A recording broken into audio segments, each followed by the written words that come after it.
Une chose intéressante à noter concernant le débat entre Terre plane et Terre sphérique est que les partisans des deux modèles sont étonnamment d'accord sur un point très important. Les croyants de la Terre sphérique et ses détracteurs s'accordent sur le fait qu'il existe un fait objectif, empirique, testable et reproductible de la réalité, connu sous le nom de niveau. Nous sommes d'accord pour dire que les océans, les lacs, les étangs et autres corps d'eau stables sur Terre sont à niveau, et cela est mesurable.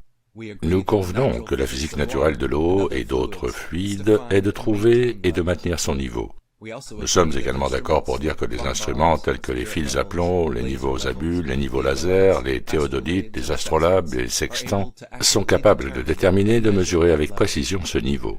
Le seul désaccord que nous ayons sur ce sujet est la véritable signification du mot niveau. Lorsqu'il est utilisé comme nom, Merriam-Webster définit le mot niveau comme, je cite, « une condition horizontale, en particulier l'équilibre d'un fluide, marqué par une surface horizontale d'altitude égale.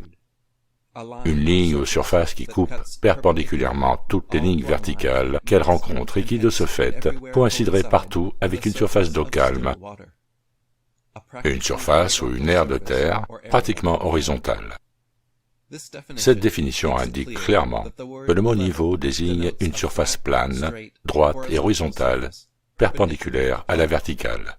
Tous les architectes et constructeurs connaissent bien cette définition du niveau et s'appuient sur elle lors de leur construction, qu'il s'agisse d'édifier d'énormes édifices, qu'il s'agisse de construire d'immenses entrepôts, des murs ou des forts, de longs ponts, des chemins de fer ou des canaux. Trouver et maintenir le niveau est d'une importance capitale.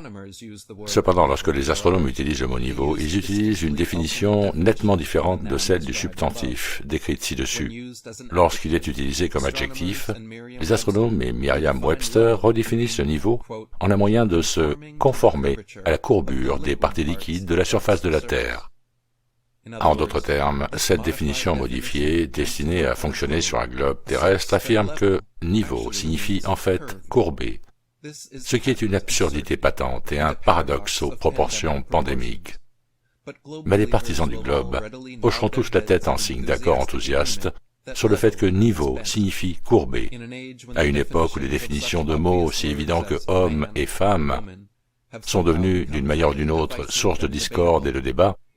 Il n'est pas surprenant que le mot niveau puisse également avoir deux définitions complètement opposées et mutuellement exclusives dans la même entrée du dictionnaire.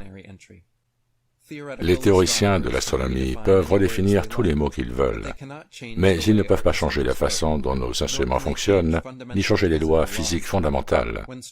Lorsque les structures sont construites sur de vastes étendues, des instruments de nivellement de précision sont utilisés pour déterminer un référentiel méticuleusement calculé et respecté avec diligence. Même de légers écarts par rapport à ce référentiel entraînent des conséquences catastrophiques. De minutieuses précautions sont donc toujours prises pour s'assurer que tout est parfaitement nivelé. Si la Terre était en fait un globe aux proportions données, des structures d'à peine 400 mètres de long s'écarteraient déjà de 5 cm de la ligne de référence. En d'autres termes, si le niveau signifie courbé, comme les partisans du globe veulent nous le faire croire, les bâtisseurs construisant un mur ou une fondation de 400 mètres de long devraient tenir compte d'un écart progressif de 5 cm d'un bout à l'autre, juste pour maintenir le niveau. C'est absurde, car de telles considérations théoriques ne sont jamais prises en compte, car elles sont parfaitement inutiles et qu'elles ruineraient le projet. L'eau elle-même est l'outil de nivellement par excellence et a été utilisée dans la construction depuis des millénaires. La surface de l'eau stagnante est toujours parfaitement plane, car les molécules de fluide n'ont pas la capacité de s'empiler et se répandent donc vers l'extérieur, vers le chemin de moindre résistance. Ainsi, lorsqu'ils sont contenus et non perturbés, les fluides maintiennent une surface plane, avec une latitude égale sur toute l'étendue. Vous n'avez jamais vu et ne verrez jamais la surface d'une eau stagnante se courber parce que c'est physiquement impossible. C'est précisément ce que les astronomes théoriques proposent cependant, que les océans, les lacs, les étangs et toutes les autres étendues d'eau de la Terre sont en fait légèrement courbés.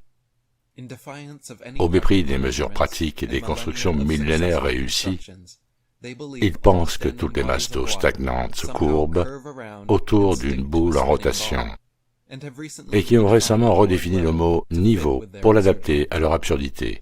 Cependant, les deux définitions s'excluent mutuellement.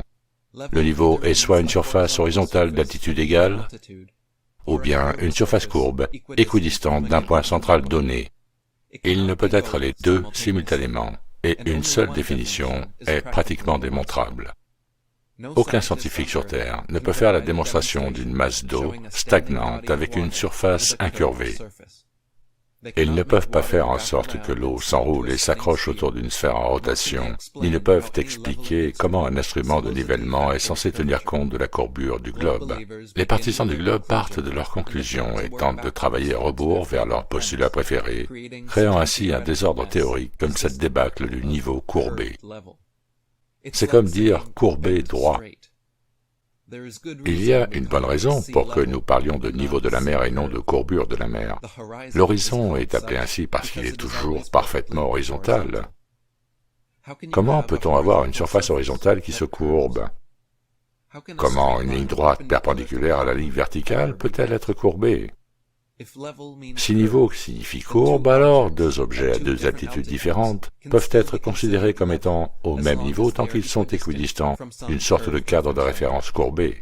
Si niveau signifie courbe, alors tous les instruments utilisés pour déterminer la ligne de référence horizontale déterminent en fait des lignes imperceptiblement longues et courbées, comme lorsqu'une femme est redéfinie en mâle biologique sous pilule d'œstrogène.